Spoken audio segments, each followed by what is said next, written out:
The luxury SUV screeched to a halt in front of the weathered fence, designer heels clicking against cracked pavement as Karen Williams stepped out, her face twisted with righteous fury. She'd driven 3 hours for this, to claim what was rightfully hers from the family that had stolen her inheritance.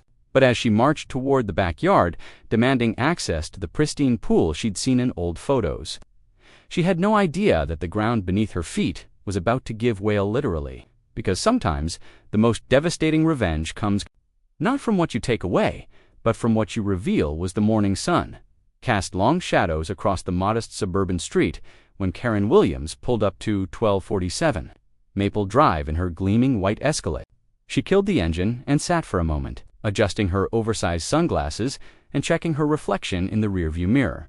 Her blonde hair was pulled back in a severe bun, and her lips were pressed into the thin line that had become her signature expression over the past 6 months, ever since she'd learned about the house, her house, or at least the house that should have been hers. She stepped out onto the cracked sidewalk, her Louboutin heels clicking against the concrete as she surveyed the property with barely concealed disgust. The lawn needed cutting, the paint on the shutters was peeling, and the mailbox hung at an odd angle.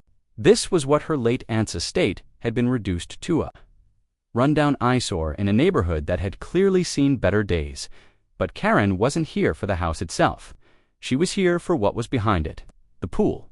She'd seen it in the old family photos, a stunning kidney-shaped oasis with crystal-clear water, surrounded by beautiful stonework and lush landscaping. Even in the faded photographs from 20 years ago, it had been gorgeous.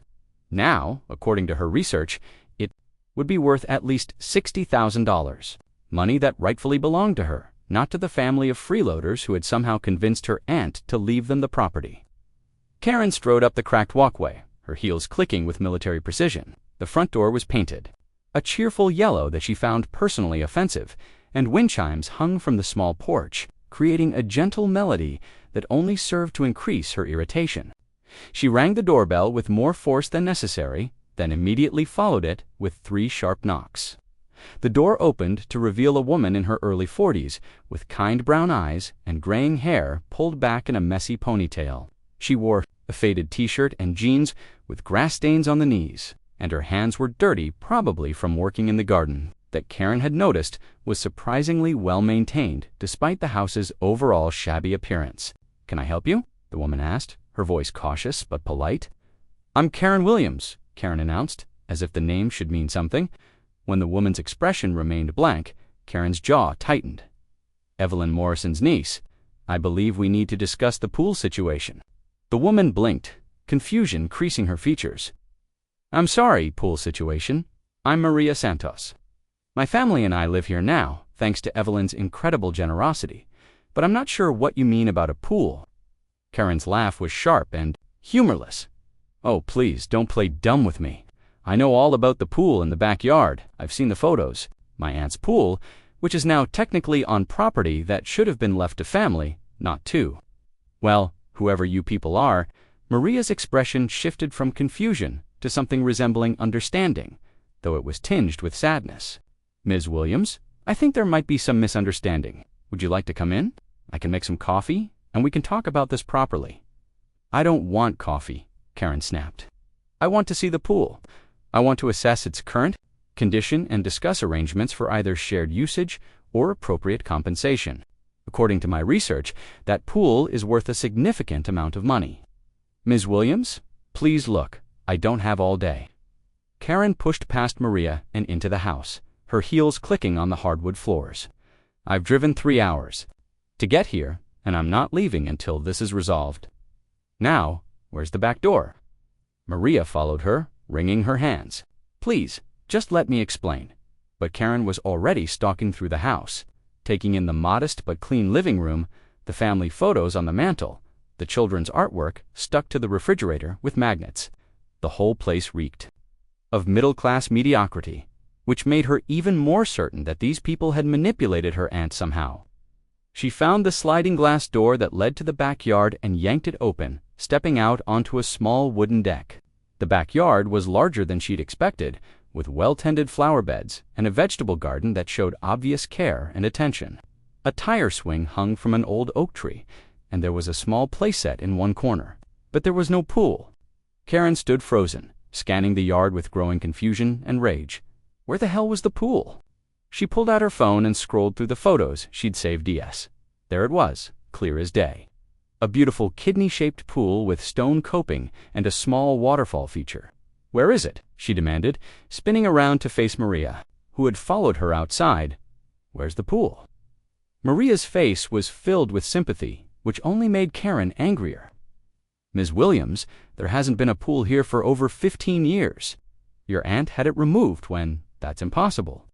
Karen's voice rose to a near shriek. I have photos. I have documentation. There's a pool here worth at least $60,000. Ma'am, please lower your voice, Maria said gently. The neighbors. I don't give a damn about the neighbors. Karen was pacing now, her designer heels leaving small holes in the soft earth of the flower bed. I've done my research. I know my rights.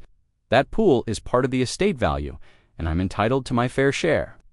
A screen door slammed somewhere nearby, and Karen noticed a man emerging from the house next door. He was elderly, probably in his 70s, with silver hair and the kind of weathered face that spoke of years spent outdoors.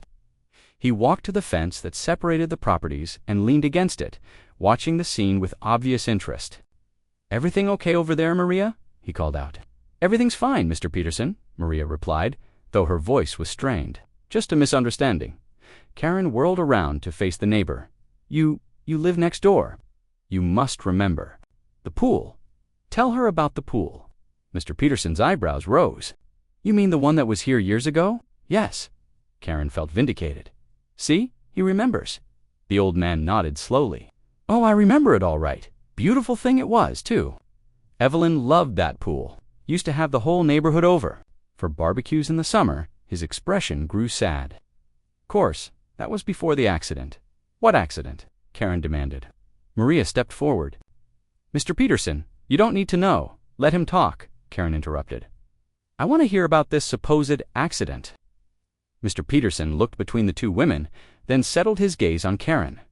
You're Evelyn's niece, aren't you? The one from California? That's right, and I'm here to claim what's mine. The old man's expression hardened. Well then, you should know about your cousin Tommy. Karen felt a chill run down her spine. She had a vague memory of a cousin named Tommy Herr. Aunt's grandson? Maybe? But she hadn't seen him in years, and her family didn't talk about that side of the family much. What about Tommy? She asked, though she wasn't sure she wanted to know. He drowned in that pool, Mr. Peterson said quietly. 15 years ago? He was only 7 years old. The words hit Karen like a physical blow. She felt the blood drain from her face, and for a moment, the world seemed to tilt. That's impossible, she stammered. I would have known. Someone would have told me. Maria's voice was gentle, but firm. Your aunt had the pool filled. In a week after the funeral, she couldn't bear to look at it. Said it was cursed ground. Karen's mind raced. A drowning, a child, her cousin. How had she not known about this? How had her family never mentioned it? You're lying, she said, but there was no conviction in her voice. I was at the funeral, Mr. Peterson said sadly. Sweet little boy. Had his whole life ahead of him. Evelyn never got over it. Never had another family gathering. Never talked about the pool again. She had it filled with concrete and planted grass over it. Karen felt like she was falling. All her research, all her planning, all her righteous anger was all based on a lie. Not a lie exactly, but a truth that was 15 years out of date. But the photos, she whispered. The estate value, the pool, was worth $60,000. Was, Maria said gently, past tense. Ms. Williams, your aunt lived with that tragedy for 15 years. She never remarried, never had more children. She devoted her life to helping other families instead. That's how she met us. We were staying at a homeless shelter, and she volunteered there every weekend. Karen felt the ground shifting beneath her feet, and not just metaphorically. She was standing on what used to be a pool where a child had died, a child whose death had destroyed her aunt's life. She left us this house because she said she wanted it to be full of life again, Maria continued. She wanted children to play in this yard, to be happy here. She said maybe that would help Tommy's spirit rest. No, Karen said, backing away. No, that's not. I had rights. I had legal rights, too. Maria returned from the house carrying a manila envelope that looked like it had been handled many times, the edges soft with age. Karen was still kneeling beside the partially excavated concrete tomb, dirt under her manicured nails, her designer clothes stained with soil and tears. She kept this on her kitchen table for 3 years, Maria said, settling down on the grass beside Karen. Every morning when she had her coffee, she'd look at it and wonder if today would be the day one of you came. Karen took the envelope with trembling hands. Her name was written on the front in her aunt's familiar handwriting, the same careful script that had adorned birthday cards when Karen was a child, back when her aunt had still been part of their lives.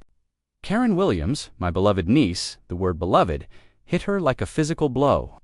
After everything she had done, after years of neglect, after showing up here demanding money, her aunt had still called her beloved.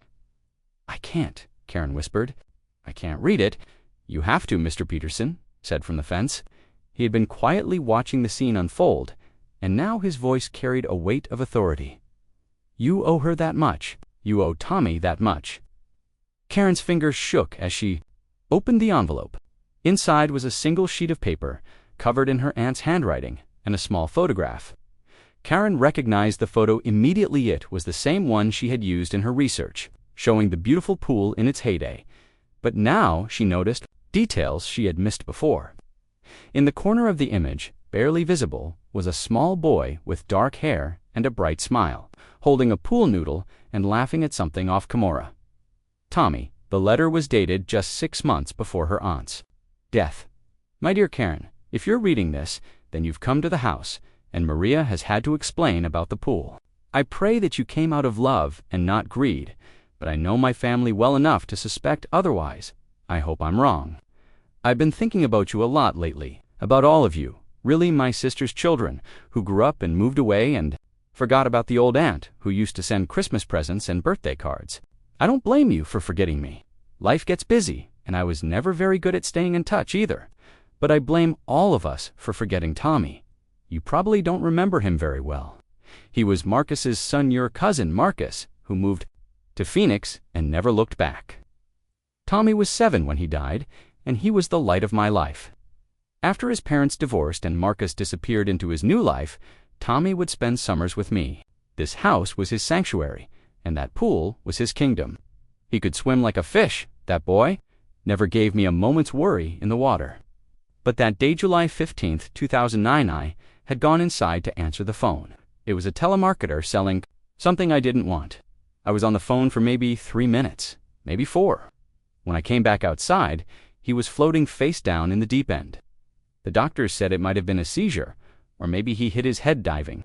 We'll never know, but I know that I failed him. I was supposed to keep him safe, and I failed. The pool became a monster after that. Every time I looked at it, I saw Tommy's face under the water. I heard his laughter echoing off the surface. I had nightmares about other children falling in, about the water turning red, about Tommy calling for help that never came.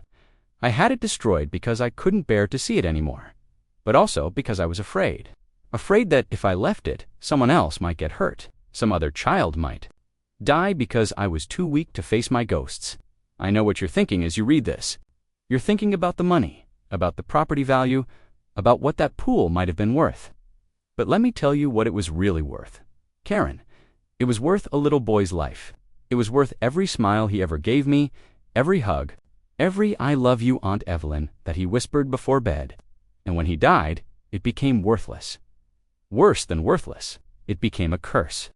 I left this house to Maria and her family because they understand what it means to lose everything and still find reasons to hope.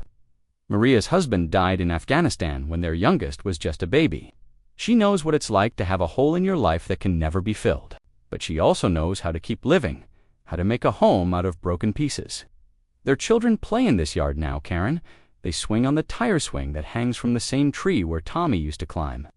They plant vegetables in the garden, where I used to sit and cry. They laugh in this house where I spent 15 years learning how to be alone. That's what I wanted. Not for the house to be empty and cold, waiting for relatives who might come someday to claim their inheritance. I wanted it to be full of life again. I wanted the sound of children's laughter to drown out the echoes of my grief. I hope you can understand that. I hope you can forgive me for not leaving you money or property or things that can be appraised and sold. Instead, I'm leaving you something more valuable, the truth about what really matters. Love matters, family matters, being present in people's lives while they're still living matters. I waited for 3 years for one of you to visit. Not because you heard I was sick, not because you wanted something from me, but just because you remembered that I existed, that I loved you, that once upon a time we were family. None of you came. If you had, I would have told you about Tommy.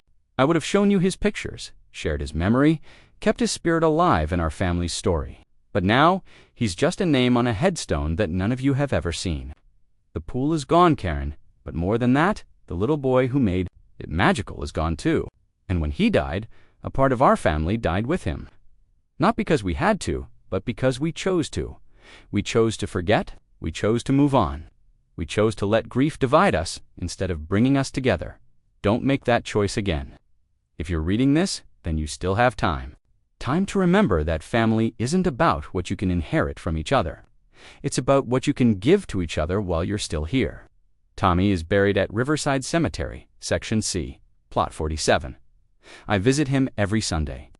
I bring him flowers and tell him about my week. I tell him about Maria's children, how they would have loved playing with him.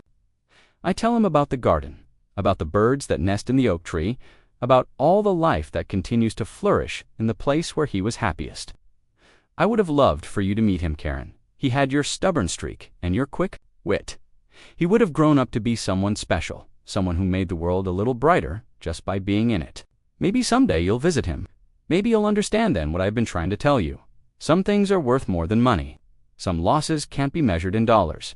And some inheritances can only be claimed with love. I forgive you. For staying away, I forgive all of you. The pool is empty now, but this house is full of love. I hope that's inheritance enough. All my love always, Aunt Evelyn. P.S. There's a key to Tommy's room in the kitchen drawer, second from the left. I kept it exactly as it was. If you want to know who he was, that's where you'll find him. Karen read the letter twice, then a third time, each word carving deeper into her conscience. When she finally looked up, she found Maria watching her with compassionate eyes, and Mr. Peterson still standing at the fence, his weathered face etched with old sorrow. She visited him every Sunday, Karen asked, her voice barely a whisper, until the day she died, Mr. Peterson confirmed. Rain or shine, sick or well, she'd take the bus when she got too old to drive safely. I offered to take her many times, but she said it was something she needed to do alone. Karen looked down at the photograph in her hands. Tommy's smile was radiant, full of life and possibility. How many more smiles had the world lost when he died? How many laughs? How many hugs? How many moments of pure joy? I need to see his room, Karen said suddenly. Maria hesitated. Ms. Williams, are you sure? It might be. I need to see it, Karen repeated, her voice stronger now. My aunt left me that key for a reason. They went back into the house, and Maria led her to the kitchen. The drawer was exactly where Evelyn had said it would be, and inside, among the usual kitchen detritus of rubber bands and twist ties, was a small brass key with a tag that read Tommy's room. The room was upstairs, at the end of a narrow hallway, lined with family photos that Karen now realized chronicled a life she had been absent from for decades. The key turned icily in the lock, as if it had been kept oiled and maintained. The door opened to reveal a shrine to a 7-year-old boy's life. The bed was made with superhero sheets, and action figures were arranged on the dresser as if Tommy had just finished playing with them. A half-completed Lego castle sat on a small table by the window, and crayon drawings covered one wall pictures of stick figures swimming in a blue rectangle that was obviously meant to be the pool. But what broke Karen's heart was the calendar. On the desk, still turned to July 2009, with a big red circle around the 20th. In a child's handwriting, someone had written "Pool Party with Aunt Evelyn." The party that never happened. She left everything exactly as it was, Maria said softly from the doorway. She said it helped her remember him as he was, not as he might have been. Karen walked around the room, touching objects that had once been precious to a little boy she barely remembered, a worn teddy bear, Riverside Cemetery sprawled across 30 acres of rolling hills, dotted with oak trees and marble monuments.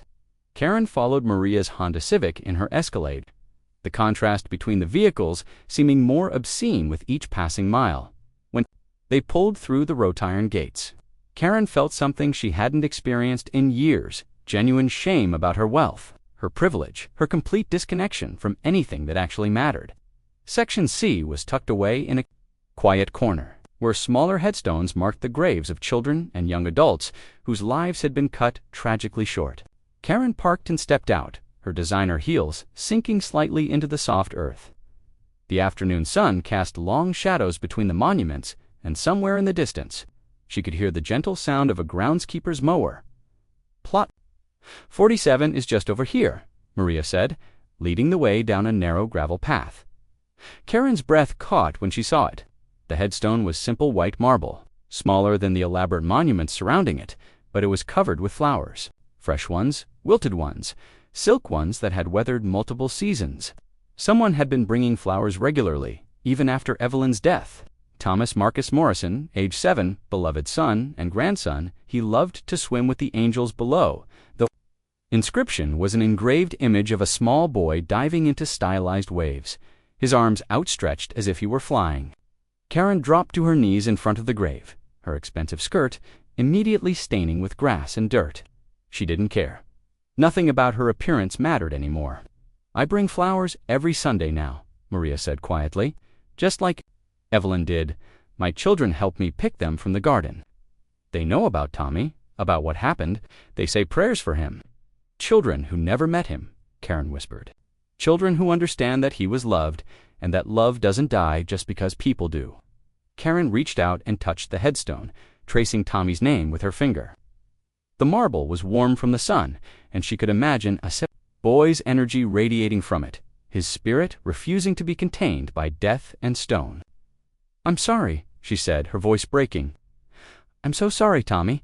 I should have known you. I should have been there for you, for Aunt Evelyn. I should have been family." The words poured out of her then, 15 years of accumulated guilt and regret that she hadn't even known she was carrying. She told Tommy about her life, her failed marriage, her obsession with money and status, her complete inability to connect with anyone on a meaningful level. She told him about the pool, about how she had come to claim something that wasn't hers, something that had died with him. "I was going to fight your great-aunt's will," she confessed. "I was going to take the house away from Maria and her family. I was going to destroy everything she built in your memory because I thought I deserved money more than they deserved a home." A warm breeze rustled through the oak trees, and for a moment, Karen could swear she heard something like laughter carried on the wind. "She forgave me," Karen continued, pulling Evelyn's letter from her purse and holding it against her chest. "Even after everything our family put her through, she forgave us. But I don't know how to forgive myself." "Maybe that's not your job," Maria said, settling down on the grass beside Karen. "Maybe forgiveness isn't something you give yourself. Maybe it's something you earn by doing better." "How do I do better?" "He's gone. She's gone. I can't undo 15 years of being a terrible person." Maria was quiet for a long moment, and when she spoke, her voice was thoughtful. "Evelyn used to say that Tommy would have grown up to be the kind of person who made other people's lives better. She said he had this gift for making everyone around him happier just by being himself." "I never had that gift," Karen said bitterly. "Maybe not, but you could develop it. You could choose to be the person Tommy would have grown up to be." Karen looked up at Maria through her tears. "What do you mean?" "I mean you could honor his memory by living the life he would have lived, by being kind when he can't be, by helping people when he can't, by making sure other children don't grow up without the family support he lost when your family disappeared." The idea was so simple and so overwhelming that Karen couldn't speak for several minutes. She had spent her entire adult life accumulating things: money, property, status symbols, legal victories, but she had never once thought about accumulating good deeds, meaningful relationships, or positive impacts on other people's lives. "Wouldn't know how to start," she finally admitted. "You could start by not trying to take our house away," Maria said with a gentle smile. Karen let out a sound that was half laugh, half sob. "I'm dropping the lawsuit. I'm calling my lawyer tomorrow morning and dropping everything. That's a start, but it's not enough." The words stung, but Karen knew they were true, stopping her. Predatory behavior wasn't the same as actually helping people. "What else?" she asked. Maria stood up and brushed grass from her jeans. "Come back to the house with me. There's something else Evelyn left for you, something I didn't mention before." They drove back in silence, Karen's mind reeling with possibilities. What else could her aunt have left for her? Another letter, some item of sentimental value. When they arrived at the house, Maria led her to the kitchen and opened a different drawer. The one next to where Tommy's room key had been hidden. "She made me promise not to give this to you unless you seemed to understand," Maria said, pulling out a thick manila folder. "Unless you showed that you were capable of growth." Karen took the folder with trembling hands.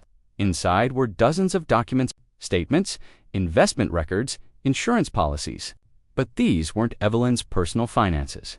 They were for something called the Thomas Morrison Memorial Foundation. She started it the year after Tommy died, Maria explained.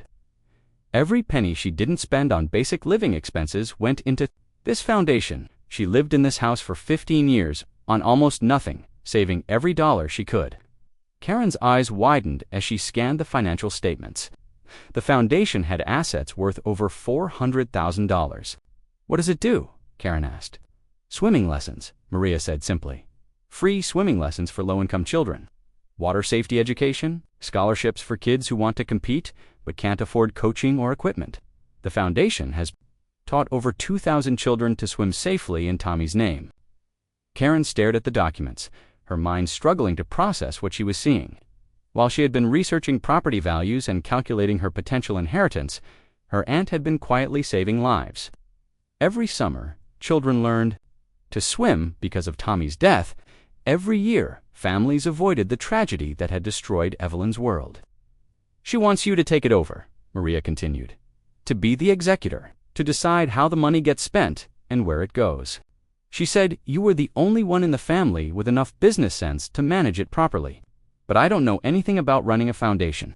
I don't know anything about helping people. You could learn there are people who can help. You, and you, have something most foundation executives don't have." "What's that?" "You know what it costs when we fail." Karen looked through more of the documents and found photographs, dozens of them. Children in swimming pools, grinning at the camera with certificates in their hands. Teenagers in competitive swimsuits, holding trophies and medals. Families at graduation ceremonies, thanking the foundation for giving their children opportunities they never could have afforded. All of this had been happening while Karen was busy being angry about an inheritance she thought she deserved. "There's one more thing," Maria said, pulling out a final document from the back of the folder. "A letter from the city. They want to build a new community center in the low-income district. They're looking for naming rights sponsors." Karen read the proposal, her heart racing. The city wanted to build a facility with 2 swimming pools, a gymnasium, and classrooms for educational programs. The total cost was $3 million, but naming rights could be secured for a quarter of that amount. The Thomas Morrison Aquatic Center, Karen read aloud. Evelyn had been saving toward it for 5 years. She was about halfway there when she died. Karen closed her eyes and tried to imagine it a beautiful facility where hundreds of children could learn to swim safely, where Tommy's name would be remembered not for how he died, but for all the lives he had saved through his great-aunt's dedication. "I could do it," Karen said suddenly. "I could fund the whole thing, Ms. Williams. That's very generous. But no, you don't understand." Karen's voice was getting stronger, more determined. "I could sell my house in California. I could liquidate some investments. I could make this happen." Maria looked at her with concern. "That's a very big decision to make when you're emotional. Maybe you should think about it for a while." "I have been thinking about it. I've been thinking about it my whole life, without realizing it." Karen stood up and began pacing around the kitchen. "I've spent 43 years accumulating money, and things, and status, and none of it has made me happy. None of it has made me a better person. None of it would matter if I died tomorrow." She stopped pacing and looked directly at Maria. "But this would matter. This would mean something. Tommy's death would save other children's lives. Evelyn's sacrifice would create something." The sun glinted off the crystal-clear water of the Thomas Morrison Aquatic Center as Karen stood at the edge of the main pool. Clipboard in hand, watching 23 children practice their freestyle strokes under the guidance of 3 certified instructors. The facility had officially opened 6 months ago, but she still felt a surge of pride and disbelief every time she walked through the doors. Miss Karen, watch me do a flip turn." She looked up to see Sophia, Maria's daughter now, 8 years old, and one of the center's most enthusiastic swimmers, demonstrating the technique she'd been working on for weeks. The little girl's form was nearly perfect, her small body executing the underwater somersault with the confidence of someone who had never known fear in the water. "Beautiful Sophia," Karen called out. "Tommy would be so proud of you." The mention of Tommy no longer brought the crushing weight of guilt it once had. Instead, it carried a bittersweet warmth, the knowledge that his memory lived on in every splash, every giggle, every child who learned to respect and love the water instead of fearing it. Karen's phone buzzed with a text from Marcus's her cousin, Tommy's father, who had finally returned her calls after she'd tracked him down in Phoenix 8 months ago. Their first conversation had been awkward and painful, filled with tears and recriminations and long stretches of silence. But slowly, carefully, they had begun to rebuild the family connection that had been shattered by grief and distance. Flight lands at 3 p.m. Sarah's nervous about swimming, but excited to see the center. "Thank you for this, Karen, for all of it." Sarah was Marcus's 12-year-old daughter from his second marriage to me's half-sister, who had been born 3 years after his death. She had never known her brother, but she had grown up hearing stories about him, and Marcus had finally worked up the courage to bring her to see the place where Tommy's memory lived on. Karen smiled and typed back, "The instructors are amazing with nervous swimmers. She'll be doing laps by Christmas. Can't wait to meet her." It was true. The center had developed a reputation for working with children who had water phobias or traumatic associations with swimming. Karen had insisted on hiring only the most patient, gentle instructors, people who understood that for some families, learning to swim was about more than just water safety. It was about healing, Karen. She turned to see Dr. Elizabeth Chen, the center's aquatic therapy coordinator, approaching with a tablet in her hands. Dr. Chen had been Evelyn's doctor in her final years, and when Karen had reached out to the medical community for advice on the center's programs, Dr. Chen had volunteered to help design therapeutic swimming programs for children with disabilities and trauma survivors. "The Hartwell family is here for their consultation," Dr. Chen said. "The little boy who nearly drowned last summer, his parents are still very anxious, but they know he needs to learn." Karen nodded. The Hartwell story was heartbreakingly familiar. 6-year-old Jason had fallen into a neighbor's pool during a barbecue and been underwater for nearly a minute before his uncle pulled him out. He had survived without lasting physical damage, but the psychological trauma had left him terrified of water. His parents had spent months researching therapy programs before hearing about the Thomas Morrison Center's specialized approach. "Is Maria here yet?" Karen asked. "Just pulled up. She's bringing the books." Maria had become the center's unofficial historian, documenting every child's progress with the same care she had once shown in maintaining Evelyn's garden. She kept photo albums for each session, tracking not just swimming skills but the moments of breakthrough, the first time a terrified child put their face underwater, the first successful dive, the first race won. But more importantly, she made sure every family knew Tommy's story, not the tragedy of how he died, but the triumph of how his death had saved so many others. Karen walked toward the center's main entrance, past the memorial wall where Tommy's picture held a place of honor among dozens of other photos, children who had learned to swim here, families who had found healing in these waters, lives that had been touched by his legacy. The main lobby was bustling with afternoon activity. Parents waited on comfortable benches while their children finished lessons. Teenagers on the center's competitive swim team were reviewing technique videos on the large screen TV. A group of seniors was arriving for their water aerobics class, chatting and laughing as they made their way to the therapy pool. This was what Karen had never understood before, that money was only valuable when it created life, connection, community. The millions she had spent on this facility weren't gone. They had been transformed into something immeasurably more precious. Karen. She turned to see Jim Peterson, her old neighbor, who had become the center's volunteer coordinator. At 75, he spent 3 days a week at the facility, helping with everything from pool maintenance to paperwork. His wife had died the previous year, and Karen suspected that keeping busy at the center was how he processed his grief. "The Channel 7 news crew is here for the anniversary interview," he said. They want to set up by the children's pool in about 20 minutes. Karen's stomach fluttered with nerves. Media attention still made her uncomfortable, but she had learned that telling Tommy's story was part of her responsibility as the foundation's director. Every interview, every newspaper article, every social media post was an opportunity to reach another family that might need help. Is everything ready? She asked. Maria has the statistics. Dr. Chen pulled the testimonial videos, and I've got the construction photos from when we broke ground. And the mayor's office called. They want to discuss expanding the program to include the new housing development on the east side. Karen smiled. The success of the Thomas Morrison Center had exceeded everyone's expectations. In its first year of operation, it had provided free swimming lessons to over 400 children, therapy to 50 families dealing with water-related trauma, and competitive training to 30 young athletes who couldn't afford private coaching. Real measure of success wasn't in the numbers. It was in stories like Sophia's, a little girl who had gone from being afraid to put her toe in a bathtub to swimming laps like a dolphin.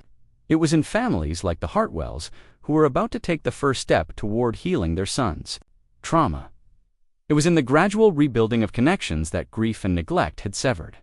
Ms. Williams, Karen turned to see a young man in his early 20s approaching hesitantly.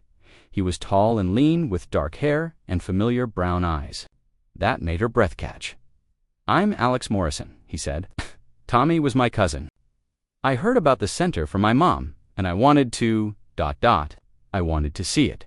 Karen's heart raced. Another family member, another connection to the web of relationships she was slowly learning to weave back together. "Alex," she said warmly, "I'm so glad you came. Tommy would be so happy to know that his family is finding each other again." "I was only 3 when he died," Alex said. "I don't really remember him, but my mom has pictures." She said he was the kind of kid who made everyone feel special. "Would you like to see his memorial?" Karen asked. She led him to the quiet alcove. Near the therapy pool, where they had installed a small exhibit about Tommy's life, it included photos from his summers with Evelyn, drawings he had made of the pool, and stories from neighbors who remembered his infectious laughter and boundless energy. But the centerpiece was a bronze plaque with his picture and a simple inscription in memory of Thomas Marcus Morrison, who loved to swim and dreamed of teaching others. Through this center, his dreams live on in every child who learns to love the water safely. Alex stood quietly for several minutes, studying the photos and reading the testimonials from families whose children had learned to swim through the Foundation's programs. "He really did save all these kids," Alex said finally. "He's still saving them," Karen corrected. "Every day, every lesson, every family that heals. That's Tommy's legacy continuing." "I work for a nonprofit in Seattle," Alex said. "We do educational programs for at-risk youth. I was wondering, is there a way I could help? Maybe set up a partnership or something?" Karen felt the familiar warmth that came with every new connection, every expansion of the circle of people working to honor Tommy's memory. "I would love that," she said. "In fact, we're always looking for ways to expand our reach. Why don't you stay for the anniversary celebration tonight? You can meet the other family members who've gotten involved." Alex's eyes widened. "Other family members? Your Uncle Marcus is flying in from Phoenix with his daughter. Your Aunt Jennifer is driving down from Portland with her kids, and your cousin Rachel is coming from San Francisco. She's a pediatric nurse now, and she wants to volunteer with our trauma therapy program." Karen watched Alex's face transform as he realized the scope of what was happening. The family that had scattered after Tommy's death, that had let grief and guilt drive them apart, was slowly coming back together. Not because they had to, but because they wanted to be part of something meaningful. "How did you find them all?" Alex asked. "I didn't," Karen admitted. "They found me. Once word got out about the center, about what we were doing in Tommy's name, they started reaching out. Turns out, everyone had been carrying guilt about staying away, but no one knew how to make the first move to